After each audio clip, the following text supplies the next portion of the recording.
Alright, crew, we are into raw vlog number 9. Raw vlogs are unscripted, relatively unstructured, and unedited, straight from camera to YouTube vlogs on my way to getting my Friday morning coffee. They're also a great way to engage with you, so please feel free to comment and let me know what you think, what you want to hear about, any responses to what I say, definitely responses to what I say, critiques, whatever you want in the comments. I love it. Please put it in there. Today's raw vlog, we're gonna go through a little bit of your feedback. I'm just gonna I don't have notes, I'm pulling stuff out of my head, so I'm gonna do my best to kind of remember the general feedback that I got. We're gonna go through that. We'll talk a little bit about my philosophy around this and why I do it and what the deal is. And then we're gonna hopefully have time to talk about my approach to crashing on the trail. So first off, I really appreciate all the feedback that I got.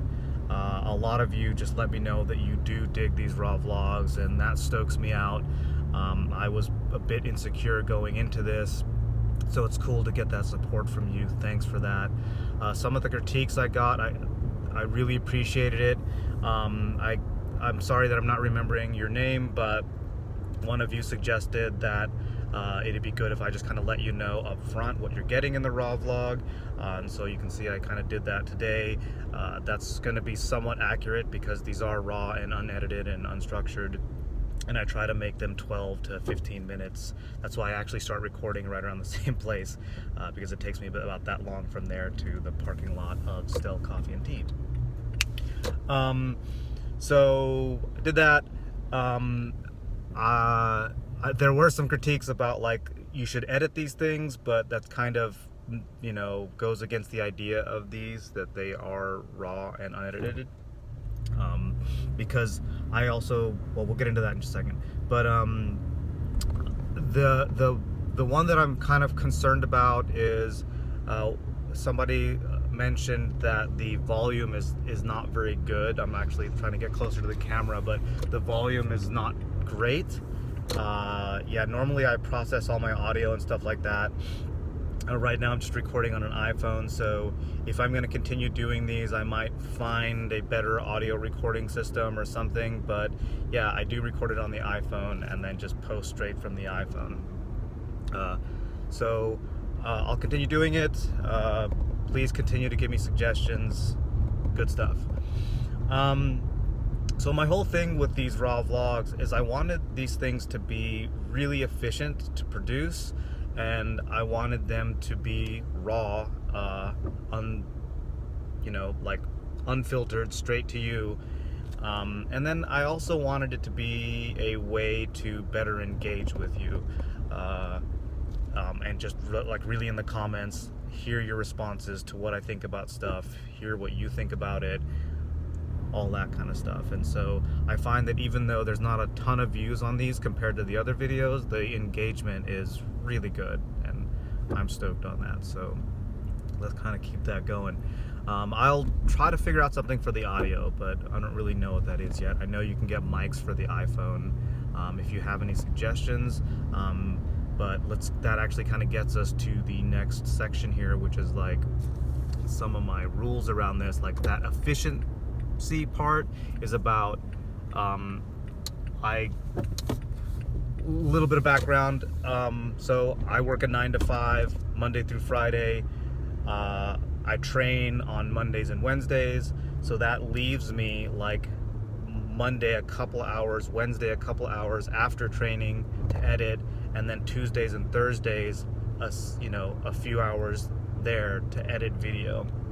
And then if I need to, I will go into Friday night, and then sometimes even Saturday night and Sunday night, depending. So there's a fair chunks of time that go into editing my normal Monday videos, and so I wanted a way to produce a little bit of more like direct to you content, engagement content that doesn't take up a whole bunch of other time. So this allows me to like do this on my way to coffee, a time when I would normally just be listening to music or staring blankly through my windshield. I can utilize it to produce more content for you.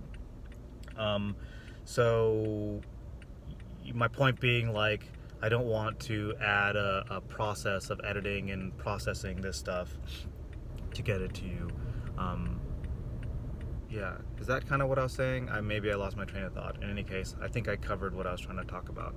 Let's get to the whole, like, a little bit more meaty content here about, like, the philosophy or my approach when it comes to crashing on the trail. So I'm not talking about the little spills and whatnot where you scrape your elbow, but the ones that are like day enders, where you go down hard enough that, like, when you get to the bottom of the trail, you really don't feel good about getting on the trail. That happened just recently on 10 ply last Tuesday.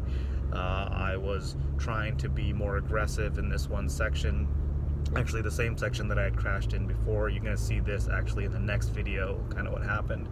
But that was a crash where I was able to get down the trail, but I really wasn't able to ride the rest of the day. So in the past, when stuff like that would happen, it would really make me pretty anxious, pretty apprehensive about that section of the trail, and sometimes even the whole trail, because I didn't want to get on the trail because I'd have to face that part or certain parts of the trail that had put me out for a few days. So, I think this kind of maybe connects back to 650B and a few other features. If you haven't seen that video about, like, overcoming my fear on 650B, you can check that out. But basically, it's easy when you crash hard on something for that thing to become your mental block, for it to just turn into a big thing. And so I know Tony does this, where if he crashes hard, he tries to go back and do it right away. And I try to do the same thing. In some cases, I can't really do it just because of the situation on the trail. Like on 10 ply last week, once I crashed, it would have been like kind of crazy for me to climb back up the trail, and also a bit dangerous because there might be other riders coming down the trail. So that being said, general approach is to not think too much about it. And here's the main thing, here's for me the kind of the meat of it, is I take ownership of my crash.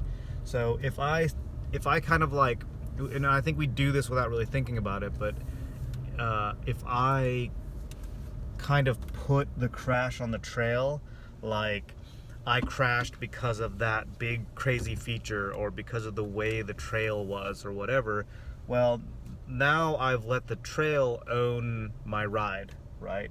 I'm letting the trail dictate what I can and can't do on my bike. So I've given power up to the trail, which is kind of crazy if you think about it. So what I do is I try to look at, what did I do to cause that crash to happen, right? I internalize it, I take it on. And fortunately, I usually have footage of when I crash, because I'm kind of always filming. But if you have footage, that can be really helpful. If you don't, it's good to, like, go back and look at that feature, from the side of the trail safely, and try to see what you did. Like on 10 ply, for instance, what happened is I came in a little faster than I was ready for. I got a little bit on the low line, and then instead of just kind of riding it out, I panic braked. I was, like, looking at the footage, and I realized, like, I went both brakes hard, which is something I haven't done in a really long time.